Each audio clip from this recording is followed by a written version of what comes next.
современного человека невозможно представить без автомобиля. Мы ежедневно используем этот вид транспорта для того, чтобы добраться, к примеру, на работу, отвезти детей в детский сад или школу. Сегодня автомобиль – это не роскошь, как было ранее, а необходимое средство передвижения. Как же их производят? Узнаем в этом выпуске. Меня зовут Асям Хасямкызы, вы смотрите программу Made in KZ. Сегодня мы с вами находимся на заводе Hyundai Trans Kazakhstan. Поехали! Завод Hyundai – это стратегический объект для развития отечественного автопрома. Он насыщает новыми автомобилями казахстанский рынок, а также отправляет их в страны СНГ. Успешно реализовывать товар на зарубежных рынках предприятию помогает национальная компания «Казахэкспорт». У дочерней организации холдинга «Байтерек» имеется целый арсенал из необходимых инструментов поддержки экспорта. При поддержке «Казахэкспорт» по инструменту страхования займов предприятию предоставлена страховая защита по обязательствам на общую сумму порядка 25 миллиардов тенге. Финансирование направлено на приобретение комплектующих для последующего отечественного производства автомобилей и реализации их на экспорт. Театр начинается с вешалки, а завод со склада комплектующих. Автокомпоненты в Алматы привозят из Индии, Китая, Южной Кореи и России. Этап первый – сварка. На линию подаются необходимые кузовные детали. С помощью специальной оснастки их надежно фиксируют, подготавливая к сварке. Затем рабочие с помощью сварочных ганов начинают обварку установленного компонента. Кузов состоит из более чем 50 отдельных компонентов.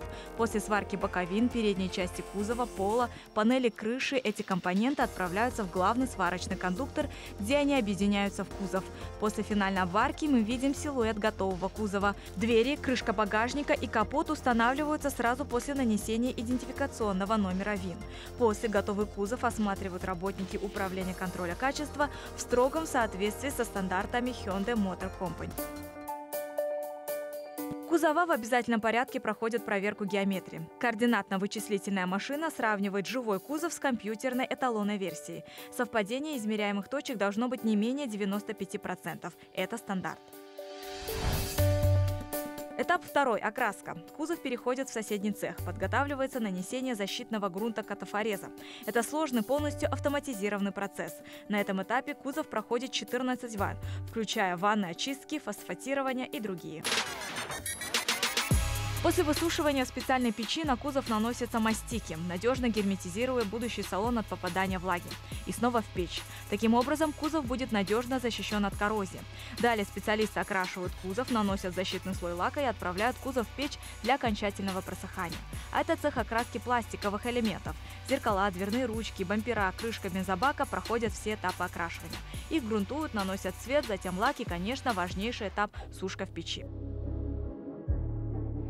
Заключительный этап – сборка. Операций более 700, а деталей около 2000. Сначала мастера собирают внутреннее оснащение автомобиля, включающее блоки управления, проводку, переднюю панель. Затем устанавливают двигатели, шасси, а в завершении элементы интерьера – обшивки, потолок, сиденья, подушки и ремни безопасности. И самое важное – рулевое колесо.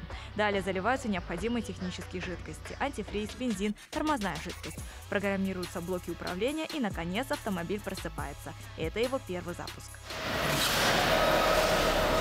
Все произведенные автомобили в обязательном порядке проходят линию проверок, калибровки и испытаний. Здесь автомобиль проверяют по сотням пунктов контроля, включающие такие испытания, как контроль геометрии, контроль работы тормозной системы, контроль набора скорости и другие. После финальной инспекции всех резьбовых соединений автомобиля разрешается провести его испытания на тест-треке с имитацией разных поверхностей дороги. Затем автомобиль возвращается в цех для прохождения теста на герметичность и финальной инспекции, где сотрудники в очередной раз проверяют работу всех систем и состояние элементов экстерьера и интерьера.